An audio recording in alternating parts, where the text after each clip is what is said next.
Everybody, my name is Mina Jane and I am the director of the Ashland Public Library in Massachusetts, and I'm very happy to be here with Moala Kitanyambua, Alan Goodman, and Joseph Graves, and we're going to have an amazing conversation about Alan and Joseph's book, Racism, Not Race. I just have a few things to say before we get started.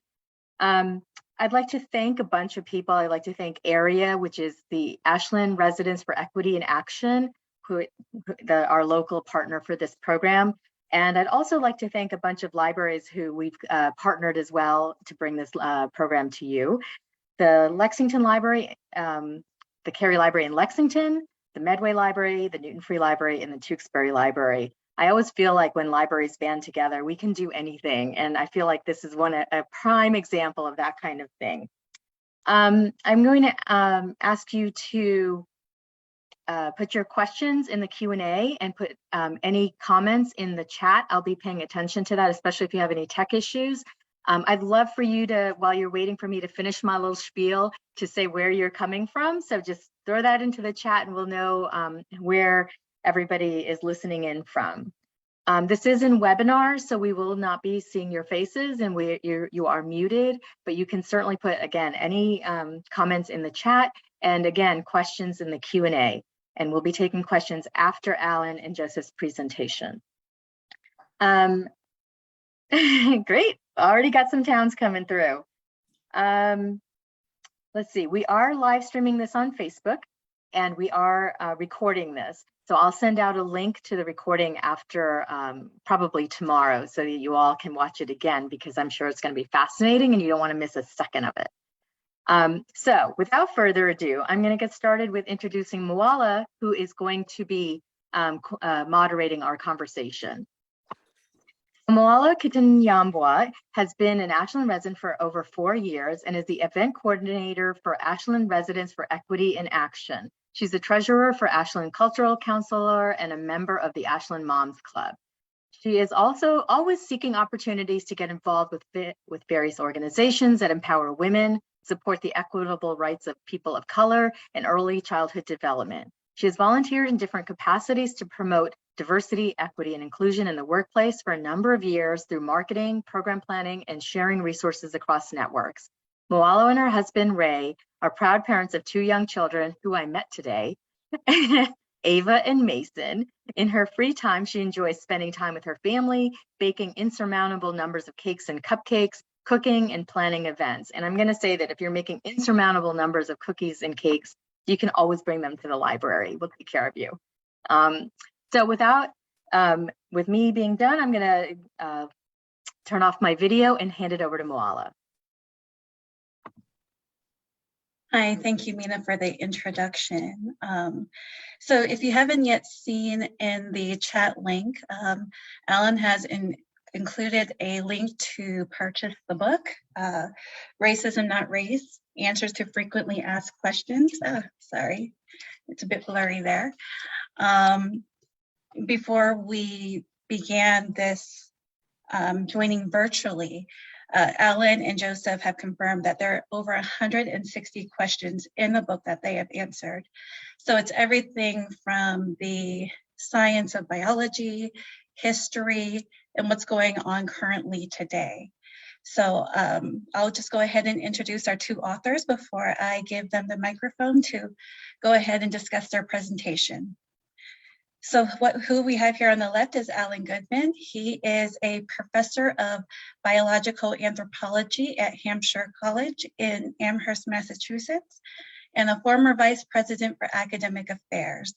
Alan's work is focused on how inequalities, poverty, and racism get under the skin and have biological costs and consequences. Alan holds a BS in zoology and PhD in anthropology from UMass in Amherst.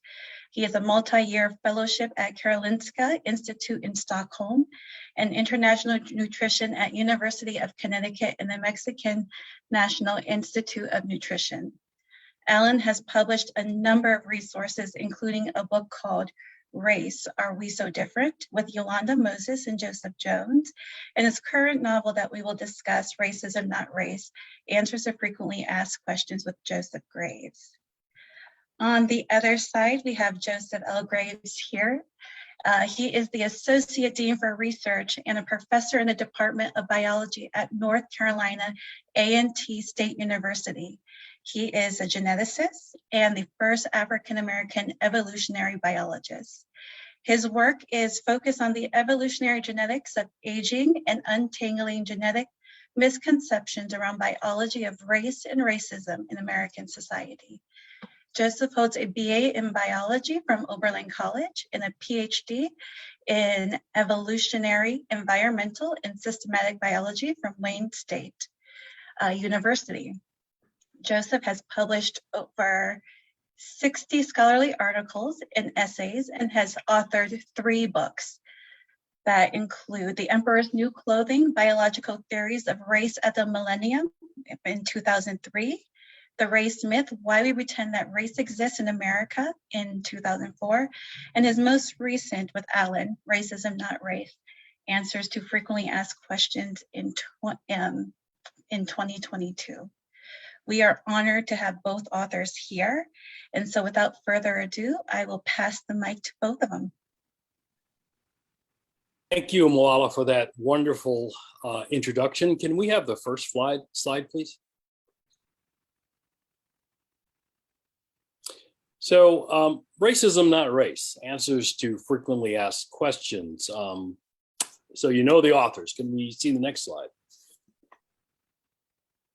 So when Al and I got together and talked about this book, what we wanted to do was provide people with concise and accessible answers to questions about race and racism. These questions were gleaned from conversations that we'd had with our students, with other educators, policymakers, friends, and family for pretty much most of our lives. And we wrote this specifically for readers who want to work towards greater human equity and for readers who are nervous about saying the wrong thing. And in many cases, these two groups overlap. Next slide, please. So we decided to organize the book by putting forth specific chapters, specific questions, which we organized into chapters. It's late at night for me, so I'm beginning to fade, so excuse me for this.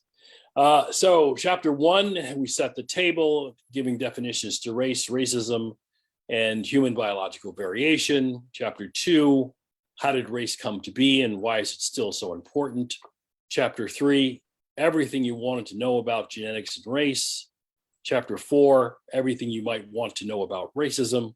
Chapter 5, 6, 7, 8 are all sort of thematic. Why do races differ in disease incidence, life history, aging, and mortality? Next, please.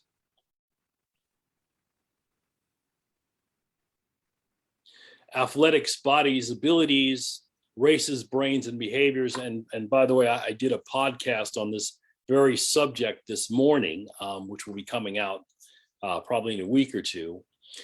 Chapter 9, driving while Black and other everyday struggles with institutional racism.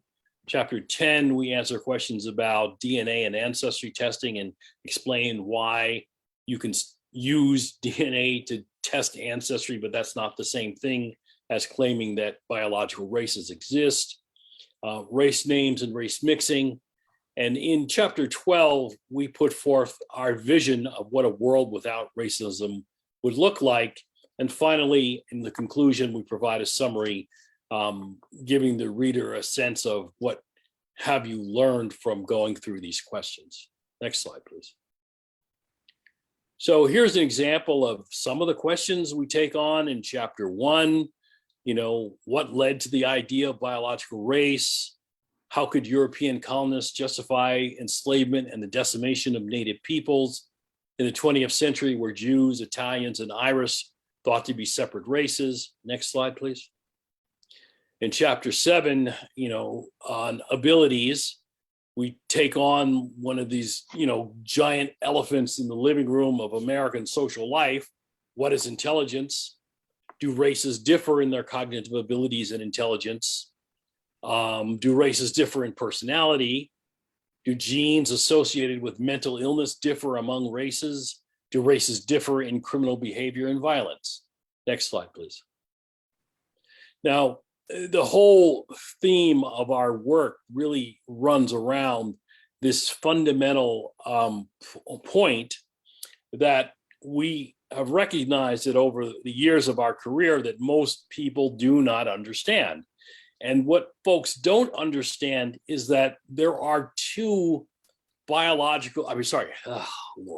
there are two race concepts.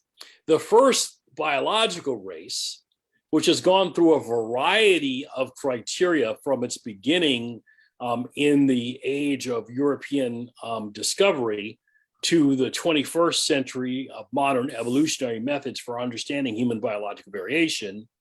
But the biological race concept is different from the socially constructed or socially defined race concept, which arbitrarily utilizes aspects of morphology, in other words, what individuals look like, geography, where they come from, culture, language, religion, but only does so in the service of a social dominance hierarchy. And the point that we make throughout the book is that humans do not have biological races, but we definitely have socially constructed races which play a major role in the outcomes that individuals have in societies around the world. And so our title, Racism Not Race, drives home the point that it was racism that created the definitions, social definitions of race, not human biological variation. Next slide, please. So thank you, Joe. I'm going to take over for a little bit. And what I want to do is give an example of how we approach this big question about why race is a social concept, not a biological concept. And as Joe referred to, why racism, not race, why what we frequently attribute to race or biological ideas of race is actually due to lived experience in racism. And that includes things like infant mortality, length of life, even earnings and things of that sort. So I'm going to really focus on the biology, but first sort of three main things that I hope you get. And I know it's getting late at night, so all of you who are here, hats off that you're doing great work and being here, and I really appreciate it. First is that when we say that that race is not a biological concept, has nothing to do with whether or not human variation is real. Human variation is real, as in this difference between Willie Schumacher and Wilt Chamberlain, but race as biology simply doesn't explain that. It's race as biology is a myth. Second point is and then finally, I think to be able to disentangle the reality of human variation and the reality of racism from the idea of race is really what we want to do. And so the third point is educating about what race is and what race isn't is really at the core of the book. So it's a bunch of questions, but in some sense, it's about educating about a really big myth, a foundational myth of our society that then has a lot of other consequences. And so, for instance, in the slide Joe showed you about abilities, almost all of those, is there a racial difference in X, Y, or Z? The answer is either we don't know because there's never been a test for it, but really fundamentally because race isn't a real thing biologically, then it's a stupid question we shouldn't even be asking. I mean, yes, there's variation, but no, that variation is not racial.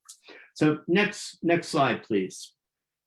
So I'm going to put you through a little bit of a thought experiment on one of the reasons that ends up kind of on the other end, showing one of the reasons why race is not a biological concept. Humans don't have races. And that has to do with, a concept of the apportionment of human variation. how human variation on global scale, whether or not it sort of divides into races or is something else. And I'll give it away and say it's continuous. So imagine there are 3 so-called races, and let's just call them by continent, African, Asian, and European. Next slide, please. Yeah. And so one can sort of think about and actually genetically test how much overlap is there between these 3 groups. And, let's call them races or subspecies or whatever.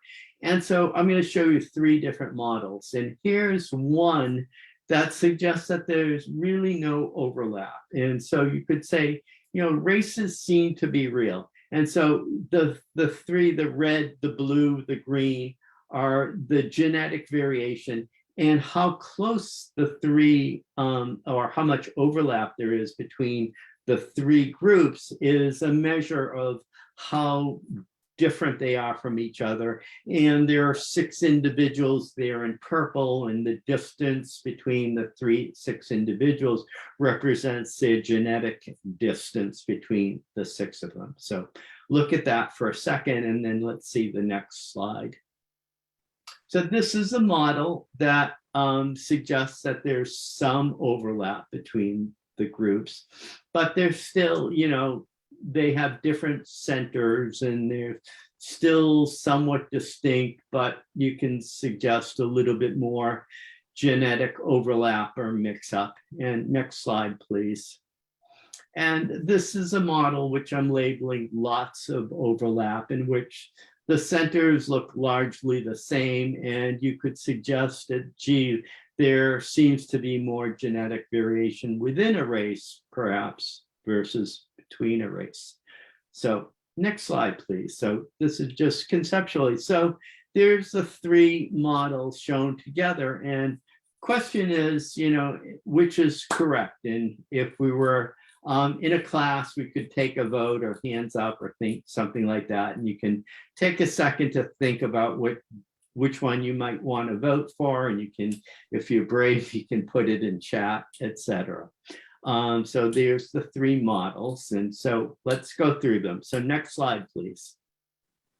So if you voted for number 1, well, firstly, if you lived about 150 years ago, I'd say pretty much everybody would have voted for number 1 before we knew anything really about races or subspecies or things of that sort. In fact, the writing, say at the point of the Civil War, was quite clear that the debate wasn't about the reality of race, but rather whether or not they were separately created separately, pre-Adamites, etc., or whether or not the non-European races devolved from European races. But there was no question that there were really distinct things or distinct types. And unfortunately, a few people today still believe in this sort of model or have this conceptual idea about biological race. Next slide, please. This is a model of some overlap, and a lot of people have, in my experience, vote for this model because it's what you think your eyes see when you focus on things like skin color or phenotypes, and it happens to be skin color is one of the few things that really has evolved quite a bit depending on climatic factors. But it's quite true that even if you use skin color, you can't really separate individuals into race. And of course, we shouldn't be basing, a whole phylogenetic groupings just on one phenotypic trait. So this model is also absolutely incorrect. Next one. So this model must be correct. And it is in some regards that it's correct, and it's actually based on real data. And those data are quite old. They're 50 years old, and it was originally collected by Richard Lewanton, a population geneticist at Harvard. I think you people know where that Harvard is located. Go Eastern Massachusetts. And this has been kind of replicated over and over again. Basically, Lewanton finds out that about 94% of human diversity, a human variation, is found within any one race, and other people who have redone this work find much the same thing. So this is correct in that it's based on real data. But Lewanton, writing and working in the pre-genomic era, missed something important, and this is going to show up in the next slide. Next slide, please. And that's that the amount of variation within the three groups is not the same. And in fact, the amount of variation within Africans is much greater than the amount of variation within any other group, Asians and Europeans. And in a sense, Asians and Europeans are essentially a subset genetically, phylogenetically, evolutionarily of Africans. And that makes great sense as what we have known archaeologically, paleontologically, very, very clear that the first Homo sapiens came out of Africa, walked out of Africa maybe about 70,000 years ago. And they left with a subset of the amount of genetic variation that had been built up in Africa. And so instead of being three separate groups, they're really a subset genetically of Africans. And so in a sense, we are all Africans under the skin. One of the implications of this that's, I think, really important when we think about anything like medical care, its abilities, etc., is the amount of genetic variation between two Africans is greater on average than the amount of genetic variation between an African and a European and Asian. So let me repeat that. The amount of genetic variation on average between two Africans is greater than the amount of variation between an average African and a European or Asian. So next slide, please. So yeah, if you can see me, I've got my Russian dolls, and kind of to think about human variation instead of three separate circles of variation is that the rest of the world fits within Africa. And so it's more like nested Russian dolls and separate spheres. So when it comes to race as a biological concept, there's really no there. And that's the biggest, that's the granddaddy of all myths. Next slide, please. So what I've done is taking you through the middle here, some data on why this diagrammatic of 5 different races, 3, 4, 5. Some people talked about 13 European races, couldn't even figure out how many there are, but why kind of our conceptual ideas about race are chameleons. They keep changing, but they have nothing to do with genetic variation. As Joe said, they're all socio-political concepts and categories that are put in place by those in power to try to maintain the status quo. Altogether, there's theoretical reasons why race doesn't work. It's a typological concept, it's static. Data, including the apportionment of human variation, ideas of continuous variation, things like one trait doesn't predict for another trait, all show that race just doesn't describe or explain human variation. And then finally, when we use it, because it's constantly changing over time and place, it's science 101. It just doesn't work. So next slide, please. So just to sum up, human variation is real, it's wonderful, it's spice of life, it's what evolution is based on, etc. We should all kind of celebrate human variation, but next slide, but it's not race. And to reduce human variation to race is, I think, scientific violence. But it's also kind of can be real violence, because underlying violent acts of racism and subtle acts of racism sometimes is the idea that biological race has some salience. And so if anything, Joe has been working for decades, and I have too, to try to expunge that idea from the thought of Americans and the thoughts of people worldwide. Next slide. So racism, not race. So I just want to give a couple examples of things that we have tended to think might have some biological race background, but in fact are all kind of put together to how we treat individuals differently based on race, the lived experience of race. And one of them that I think is particularly nefarious, and this is the sort of silent everyday violence of racism, is infant mortality, dying in the first year of life. And this is a graph showing Black-white differences in infant mortality over about a 10-year period. If we carry it out to 2022, we see much the same thing. There's over a twofold difference in infant mortality between Black and white infants. And that for decades, individuals have tried to say, well, if it's so constant, then there must be something genetic. And now I can't go into it, but we do in the book to show why it's not genetic, but actually has to do with intergenerational race and trauma and subtle everyday racism, poverty, etc., that are a lack of physician, medical care, etc., that underlie the constant Black-white difference in infant mortality. Last thing I'll say is that the white infant mortality, if it were its own country, would not be so great either. So that's a little bit of an indictment about the US healthcare system. Put that on the side. Next slide, please. We also, have seen this, and we address this in the book, about criminality and incarceration.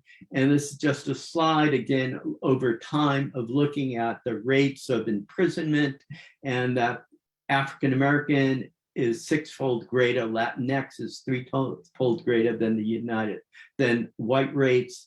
And the thing about this is that, again, there's individuals that have said, well, has to do with either culture or biological differences between racial groups and things of that sort.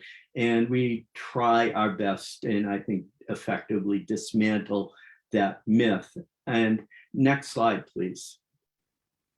So another thing, that comes up is that wealth differences, the amount of resources versus how much money is assets versus debits.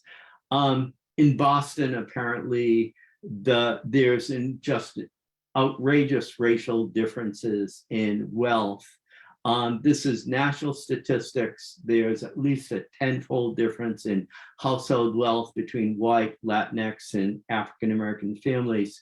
And I want to say that all of these three things, wealth, incarceration, education, which I'll come to in a second, health, all kind of come together and are parts of the different experiences of European Americans versus African Americans, Latinx, Asian Americans in this country. For example, if you are incarcerated, the amount of care that you can give to a growing child is greatly reduced. So that child is put behind the 8 ball in terms of his or her development. All of this stuff is due to differences in lived experience and racism, not biology or race. Next slide, please. This is the last data slide I want to show you. We're both scientists, so we like stories, but we also like data. And this one is about education and life expectancy. And, for anybody who's still school age, stay in school, get a college degree. It you'll live longer, or on average, you will live longer. And that's what this graph shows, but it also does show that at every comparable level of education or socioeconomic or anything of that sort, there's still a gap between African Americans and European Americans. And so it's not race or class that's important to life expectancy, it's race and class. Next slide. So to end, I think if anything you get today, I hope you'll put biological race on the scrap heap of dead scientific ideas. I hope there's nobody out there that thinks the earth is still flat. And equally, you shouldn't believe that biological race is anything that is just as a dead science as thinking the sun revolves around the earth. There's no halfway point. It's either one thing or the other, and it's that biological race is dead. Next slide. Okay. So in the final chapters of the book, we provide, our vision of what our nation and our world would look like without racism. So we start out with a quote, in much of the Democratic Party, it's not fashionable to say that America, or it's now fashionable to say that America is racist. That is a lie. America is not a racist country. And that was from Nikki Haley, former ambassador to the United States at the Republican National Convention in August of 2020. Now, she was born Nimrata Nikki Randhawa, the daughter of Sikh parents who immigrated to the United States from Punjabi, India. And during her speech, she, by the way, talked about all of the racist things that her parents had to endure to live in the United States and to prosper, which sort of makes the point that, well, there is still a great deal of structural racism inside of the United States. Next slide.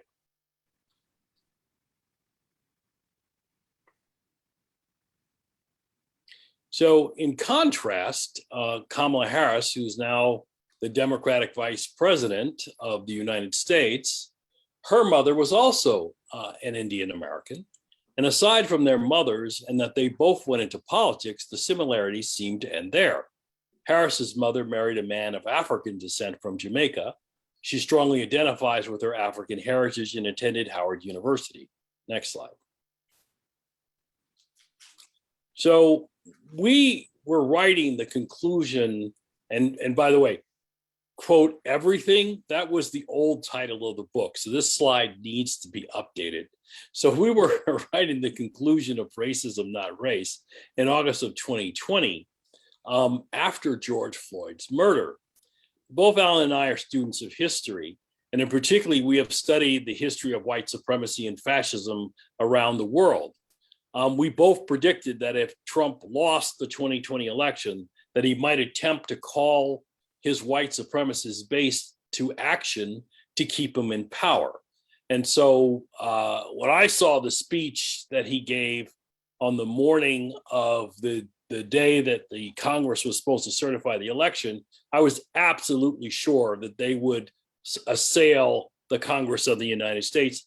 And within a few minutes, that's exactly what we were seeing on our television screens. Next.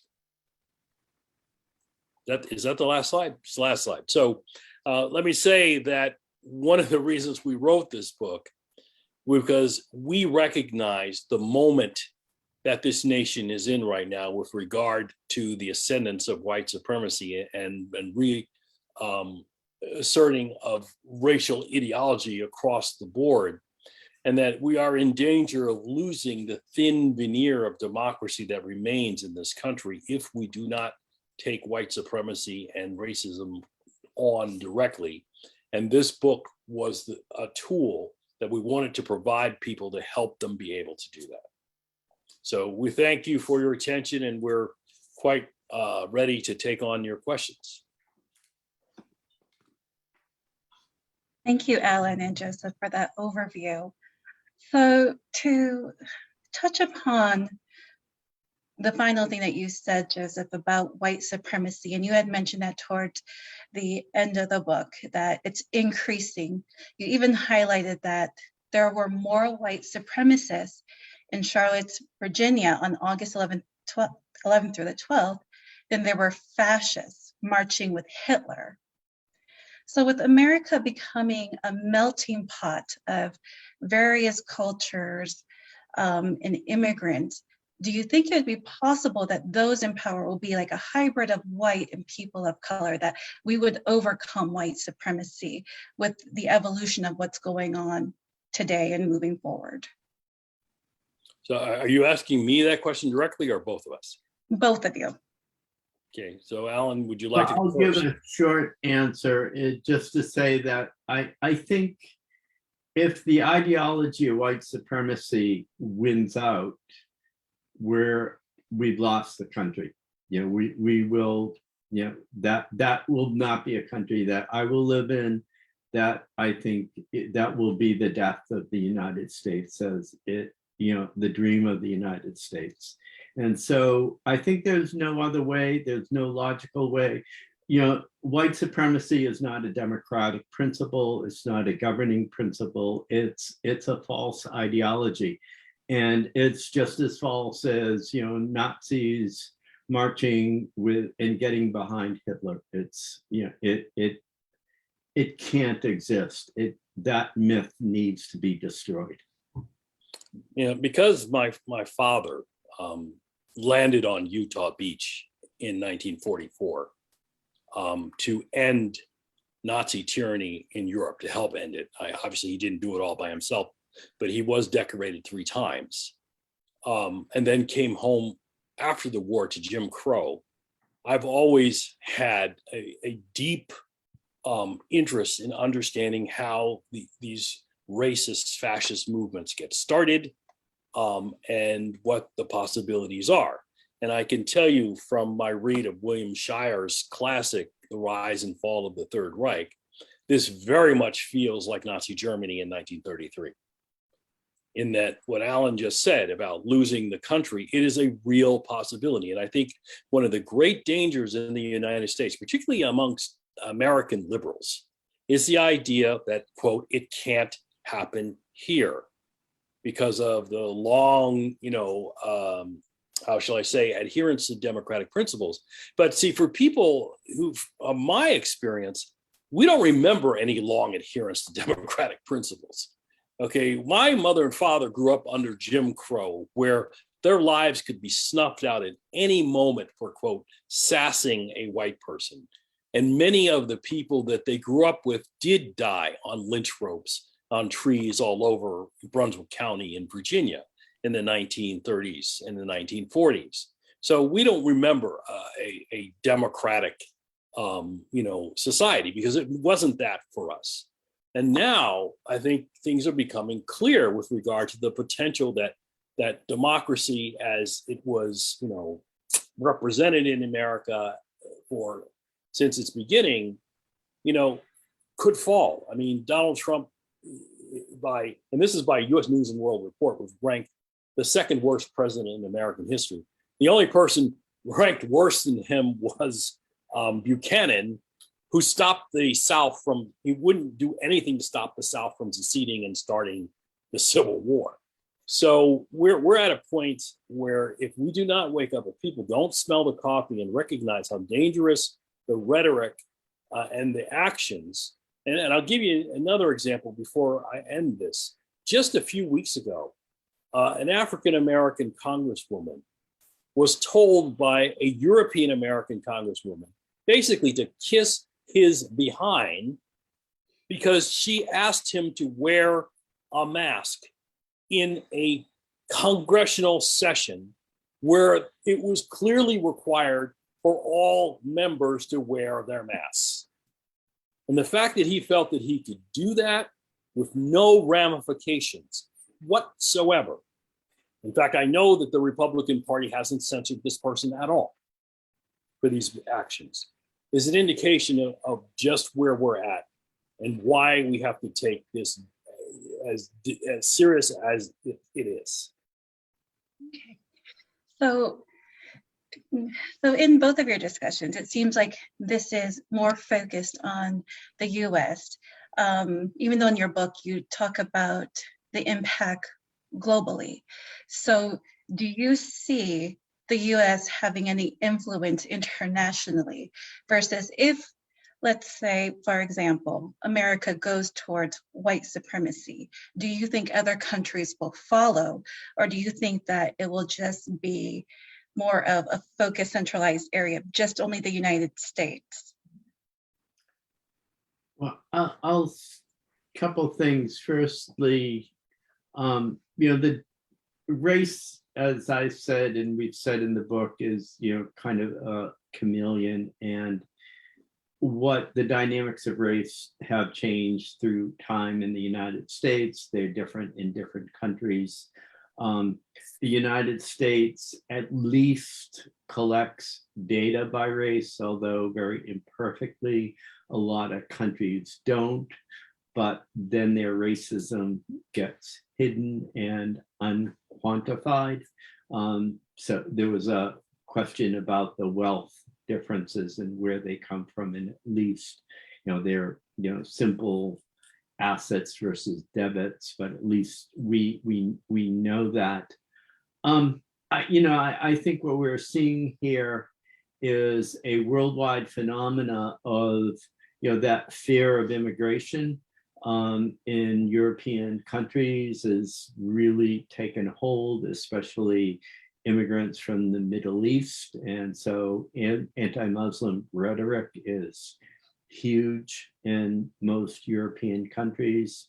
Anti-Mexican rhetoric is huge here. But the United States has a potential leading role, whether or not we have the political will and et cetera to take it on. I mean, back to, our history, and certainly, Joe's experience of his dad coming home from World War II. I mean, we have our own house to clean up, and that's one heck of a mess. I think the last thing I want to say here is that, we have a number of existential crises. Everybody knows, that global warming and climate crisis is, on our minds, it's on our kids' minds, et cetera. We're not going to come together to deal with that until, we have some respect for each other that we seem to have, the little bit thin veneer of respect that we've seemed to have lost. And that very much includes respect around all types of diversity, but especially around social race. Yeah, and the flip side of what Alan is saying is, believe it or not, because the United States had to struggle with socially defined race and the ideology behind it, we're actually more advanced in our understanding of the issues around the social conception of race than the rest of the world is. So, for example, in 2019, I spoke at an international congress in Eastern Europe, and those folks don't have a clue. People in the UK, they're struggling with understanding these concepts. There's stuff going on in France now. There are fascist movements all over Europe that are organized around anti-immigrant and racist ideas. In the Far East, you see the same thing in Japan and in China. There, again, since race is chameleon, their racial issues are different from ours, but there is definitely structural racism in those countries. And so, the United States, if we should survive this fascist onslaught, one of the things we could help the world with is dealing with his racial issues. And I agree with Alan that if we do not deal with our racial issues, we will not solve any of the existential crises which are facing us right now, including things like, emerging pandemics, which, are a real threat. Right, and I completely agree with you. It's interesting because a lot of folks that I know internationally who have moved from the United States have said that living here has opened their eyes to race and what racism is, because they don't experience much of that in their country. At least it's not as prevalent as it is here that they've seen in the States. So Alan, you had mentioned the census. US is one of the handful of countries that actually track race on their census. And so in your book, you talk about other countries like Brazil that do it, and that they have different categories of races versus what the US have. Do you think it's more impactful that we have a universal system of classifying race, or do you think maybe we should just remove it overall? I know that the data is used for government assistance, but would removing race help people not classify people, others, or cultures into boxes? Yeah, thank you for asking that question. I think it's really important. If I could get to the punchline right at the beginning, I would say that we have to get rid of racism before we get rid of race. Getting rid of race without getting rid of racism is not going to get rid of racism. That it's not, calling people different races that causes racism. It's thinking that there's inherent differences, et cetera, or values. It's, between different individuals.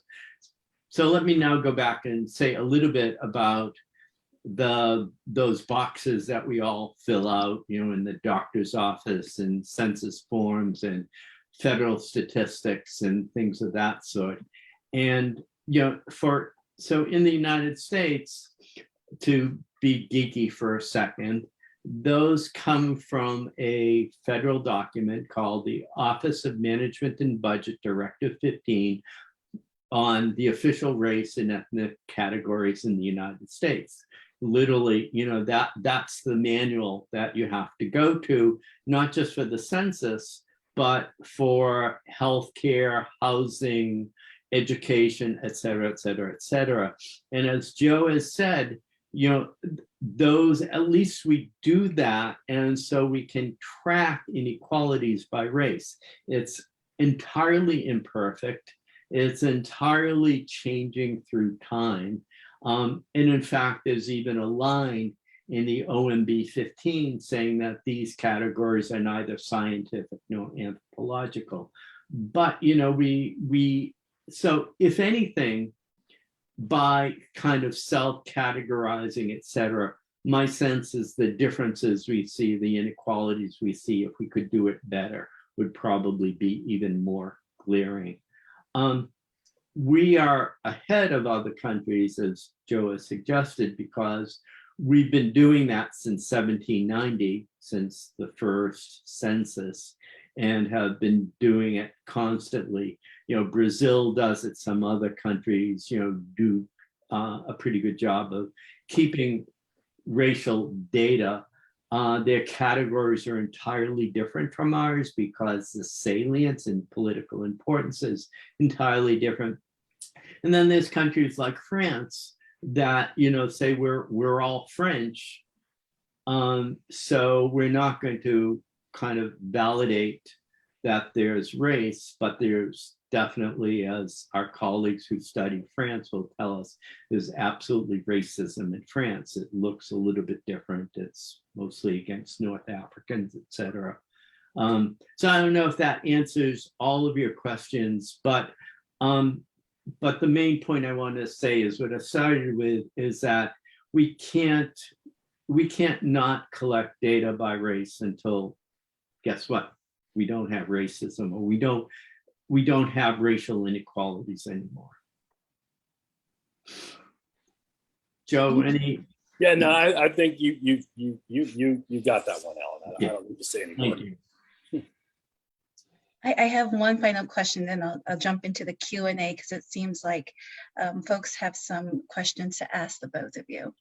So in the final chapter, A World Without Racism, both of you agree that offering a class to entering students on critical thinking can help an individual improve their skills.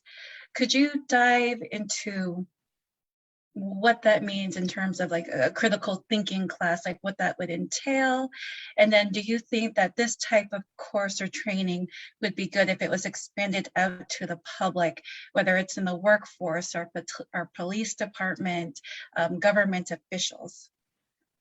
Okay, so yeah, I can talk to that because I was once an academic dean who was charged with delivering the general education critical thinking course at my university. And basically, critical thinking is using the tools of logic so that one recognizes that claims, whatever the claims are, have to be stated in a way that they can either have evidence gathered to support them or evidence gathered which does not support them. And by doing that with all claims, we're able to move in the direction of things that are true. So it's the most fundamental skill that every person should learn from the moment they start their education. But there's a reason why our educational system doesn't do that. Because if we were truly teaching people to think critically about their world, our corrupt, class-based, race-based, patriarchal system could not last another day. And so our educational system is really designed not to teach people to think critically, but instead to make them, dormant, pliant consumers who go to work and punch a clock and go home and turn on social media. That's what our system does. And so what we, push back and say, what we need are people who think critically about the world, about, what's morally right and what's morally wrong, what's scientifically correct and what isn't. I mean, I honestly can tell you that I never thought, even as a child, suffering under, the oppression of American racist society, I never thought I would see a day in the United States where the majority of people would say, I don't want to take vaccines because they might, have microchips in them. I honestly never thought I would see such a day, but that is exactly where we're at now, where facts and evidence and logic do no longer hold the day. And that's, to answer another question in the chat, that's where this assault on critical race theory comes from, because they wish to silence a critical, factual, historical treatment of American history and American society. It's implementing the big lie. And the way you get away with the big lie is you basically decapitating people's ability to think. Yeah, I just want to add, thanks, Joe, that thinking critically is about questioning where information comes from, and really say trying to understand, for humanists and social scientists, trying to understand the science and come to some basic understanding of the logics and assumptions of scientific analyses and things of that sort. And for scientists to try to understand what are the vested interests and power and what are the social utility of it and things of that sort. And that's all, I think, super important in what we're trying to promote in the book. That is, and the what better place in some sense is to understand the history of the idea of race and how scientists got involved with individuals in power, with colonists, with enslavement and things of that sort. And so race and racism are inherently kind of subjects that are amenable to sort of really critical interdisciplinary, transdisciplinary study. But for some reason, as Joe said, we've gone out the other end and now everything is up for grabs and equal. And, there's especially the scientific basis of information is just kind of crazy. So, one of the things, I guess I'll end there, but, just to say, man, we need some basic understanding of science, and that's really gone out the window. Yeah, and I could see that, especially as we're developing. I think we become maybe too much trusting in the system with all the information that is around. And I guess it's just disseminating what is fact, what is correct versus what is not. Yeah, and it's also, how do we know that something is correct? That's the most important skill. Because, I teach undergraduates, I teach graduate students at my university, and I don't expect them to accept anything I say on the basis of my reputation and my authority. I provide them with the tools to evaluate the claims that I make about nature and how DNA works and things like that, so that they can come to that conclusion on their own. And that's what's missing, okay? Now, and one other thing I'm going to say is this is very crucial, because the default condition of the human brain is to be indoctrinated. In other words, our brains did not evolve to be critical analytical organs. The conditions that we lived under hundreds of thousands of years ago, actually survival and reproduction was best carried out by a willingness to accept dogmatic claims. And so we have an organ that in 300,000 years ago, being able to be indoctrinated was useful. But now in modern society, being indoctrinated could be the end of us. And that's an example of what we call evolutionary mismatch. And because of this mismatch, we have to actively train our minds to think critically about the world around us, in the same way an athlete actively trains to be able to carry out their particular sport, whether it be, swimming or running the marathon or weightlifting or whatever. We need to do that with our minds. We need to actively train our minds so that they can sift through all of the information that they're being bombarded with and determine which of that information makes sense, what kind of evidence supports it making sense, and so on. But that is not what our educational system does. And in fact, it was designed to do the other thing, to continue to indoctrinate us. So I'm going to follow up with some questions from the audience, and going off what you just said, Joseph. So this is a two-part question from our audience. So the first one has to deal with college-age students, especially international students who are coming into the country and learning about American culture and the reality of racism. Do you think they would be the right audience for your book, for your new book?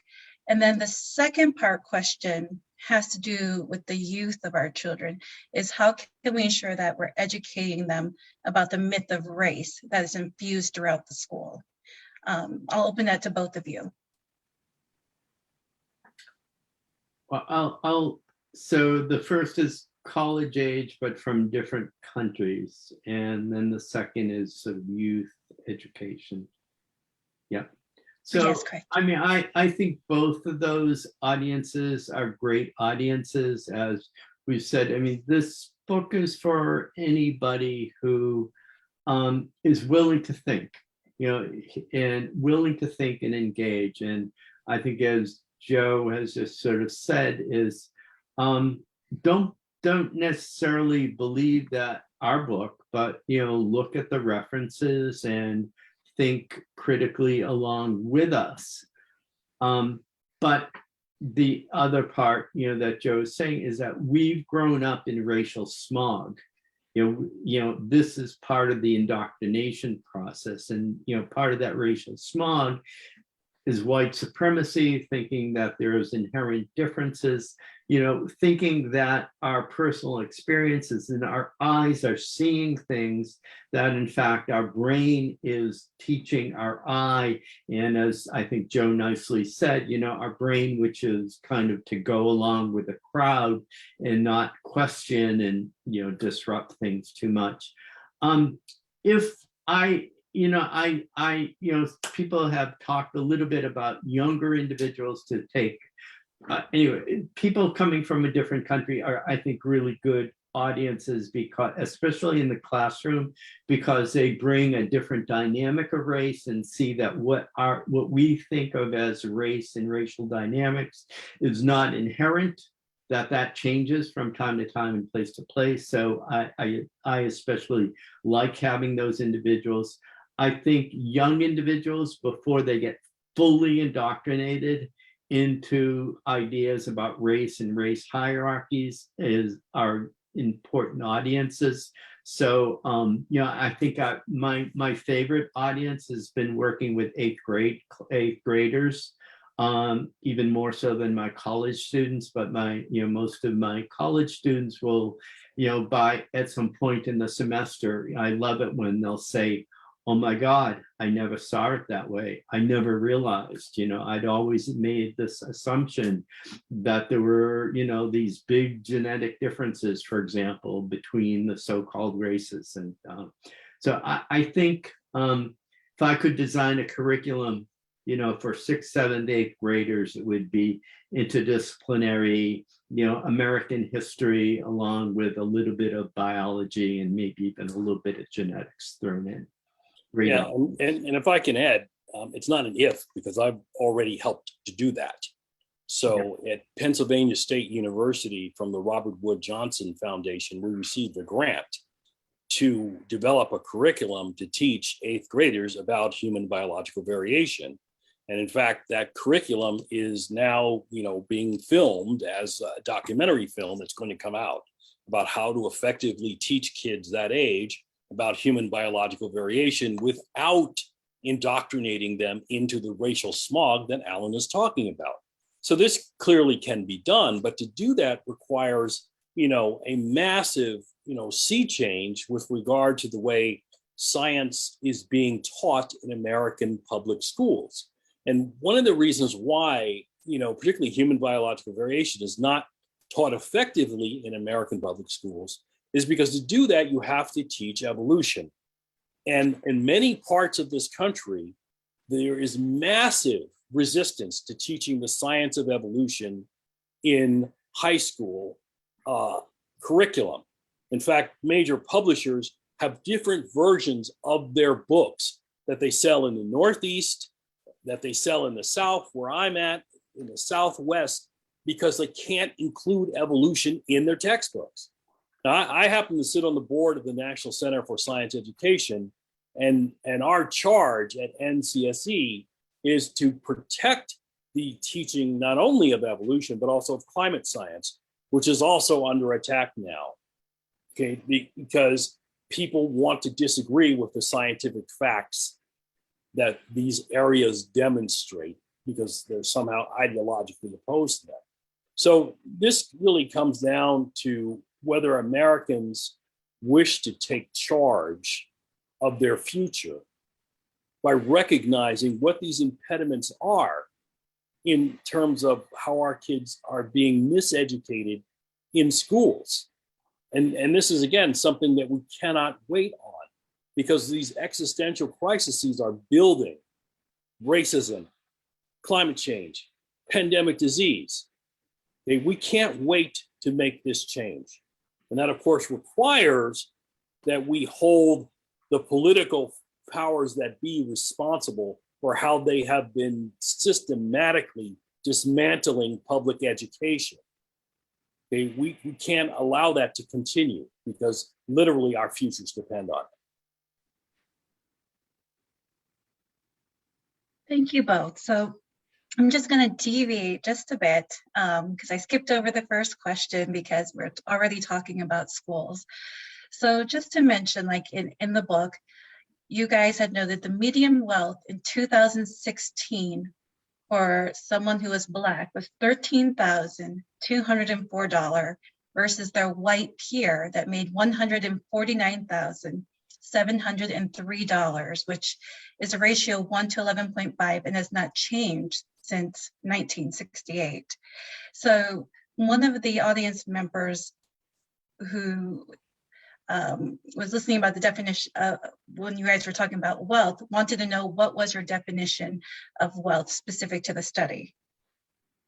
Yeah, so I'll take that. And just to say, thank you, and you're largely correct. The gap or the ratio has actually, for the most part, has widened. I was part of a museum exhibit in 2007 called Race, Are We So Different, which was at the Boston Science Museum at one point a number of years ago. And at that time, we did stacks of dollars to illustrate the race gap. And at that point, it was about 8-fold different. And by the time we finished the exhibit, it was 13-fold. So it goes up and down. But what wealth is, as opposed to, income is annual family income. But wealth is the amount of assets versus things that you owe. So for example, it's your, the amount of how much money your house is versus what your mortgage is, how much money you have in the bank, how much money you have in stocks and things of that sort. Those are all your assets versus your debits, your mortgage, etc. And those are pretty standard statistics that are collected and well known.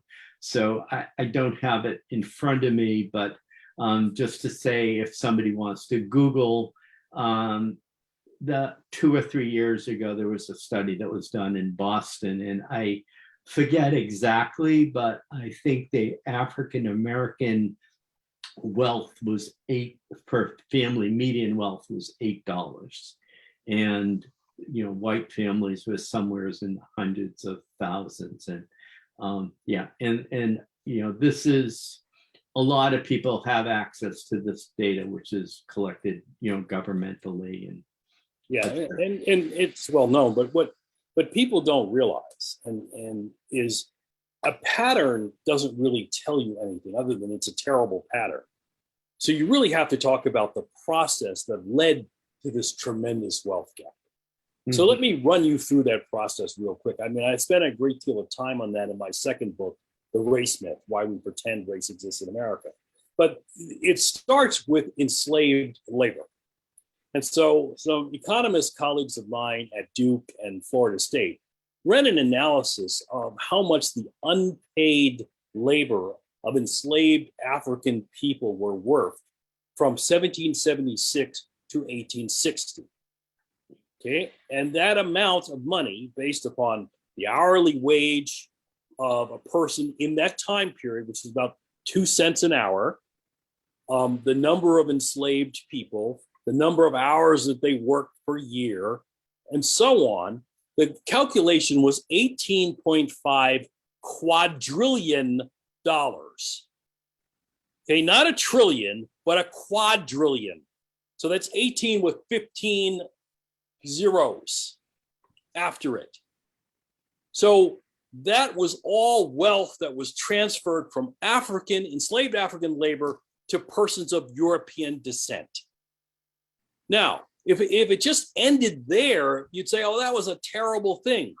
But at every point in the history of the United States, the federal government enacted policies that differentially benefited persons of European descent, including things like the digging of the Erie Canal, including the expropriation of American Indian tribal lands. I can go on and on and on these things, including things like the New Deal, where the Southern Democrats excluded agricultural and domestic workers from the New Deal because they knew most of those people were Black. And they didn't want Black people to benefit from legislation that they helped to pass.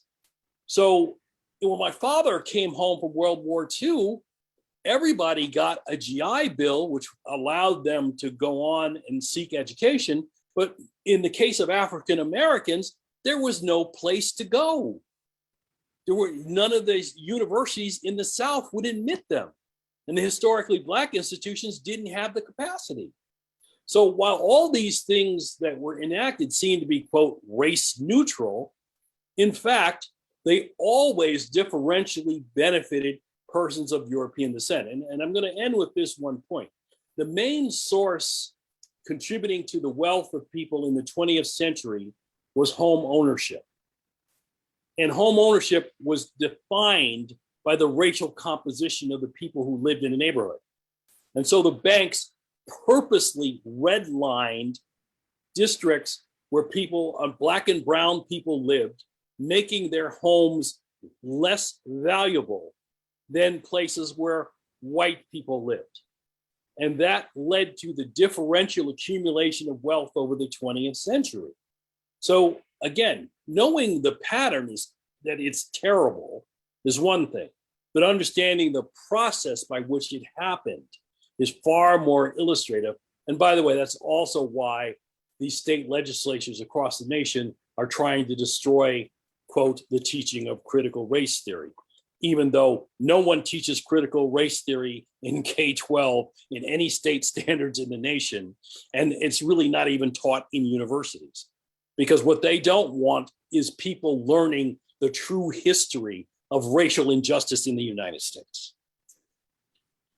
So can I just say, Joe, that was fantastic. And yeah, there are statistics and it seems dry, but behind those statistics is a story, is a process. There are individual lives behind there. And what Joe hasn't said is that it continues, because that wealth inequality replicates itself and it grows, and it's class and race, and those disparities are going to tear us apart.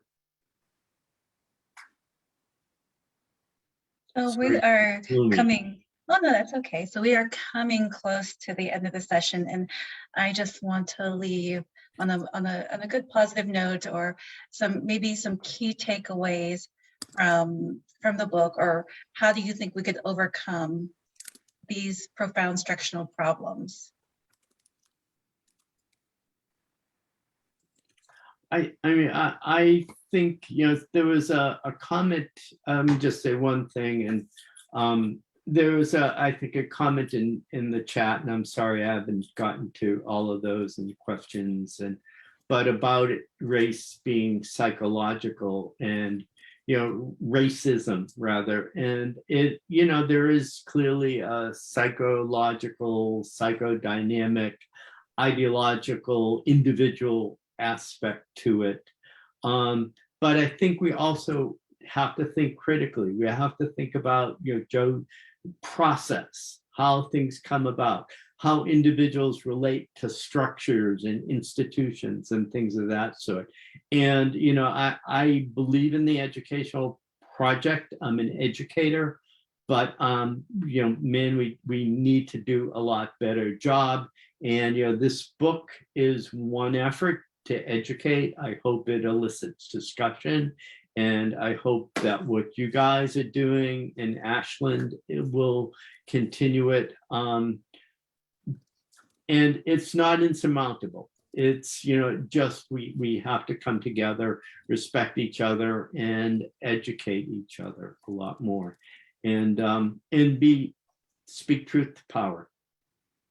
Joe. And one of the things we know about the human brain, which is a real impediment, is that we have implicit biases to maintain systems the way they are, even if the systems are not working. So it's a familiarity bias that we have. We've got to get over that, because what's clear is that this economic, political system that we live under isn't working for the vast majority of people. And let me give you an example of that. I think in 1960, there were 19 billionaires in the United States. In 2022, there are now 964 billionaires in the United States, and those 964 billionaires have more wealth than the bottom 1/2 of American society put together. So the rich are getting richer and the poor are getting poorer. And it's generating these existential crises, which we've been talking about in tonight's discussion. We have to recognize that we can't go on the way we have been doing, because if we do, it guarantees our doom. And that's sort of how historical change happens, when people recognize, and it's a painful process, that we have to do something new. We have to change the system. And I don't believe that we can get rid of racism in the United States until we get rid of capitalism, because the two were born together and you can't break them apart. So long as we have this economic system, we will generate racism in generation after generation after generation. So we've got to lose this. And it's really now a question of the existence of the human species altogether. Thank you both for taking time to be with us tonight and answering the questions. I think we could have gone for another hour or two with questions from myself and the group. Truly honored to have both of you here, but I will go ahead and pass the closing remarks to Mina. Thank you. Oh my gosh, this has been amazing. Joseph, Alan, your presentation was fantastic, and your answers to the questions were so thorough. We really appreciate that. I'm going to ask people who are still here as attendees if you'd like to put anything in the chat about what you thought about our conversation tonight, as I do the final thank yous. Of course, I want to thank Moala for moderating this conversation so beautifully. We had a lot of questions, and she was able to really get to a lot of the meat of the matter in a very short time, so thank you. I would like to go back and say thanks again to AREA, Ashland Residents for Equity in Action, for partnering with us on this program, and the Cary Library, the Medway Library, Newton Free Library, and Tewksbury Library for their support of this. Also, the Friends of the Ashland Library, who support all of our programming, where we could not do this without them. I put the link for the publisher, where you can buy the book from the publisher with a discount code, in the chat. I will also send out a recap tomorrow with the YouTube link, so you can watch the video, and I'll put that link for the book in there as well.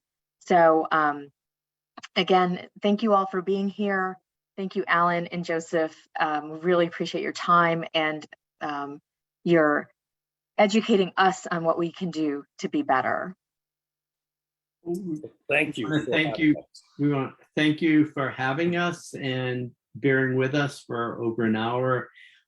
If there are questions that are unanswered, I can be emailed at agoodman@hampshire.edu. I'd be happy to try to answer questions over email, agoodman@hampshire.edu.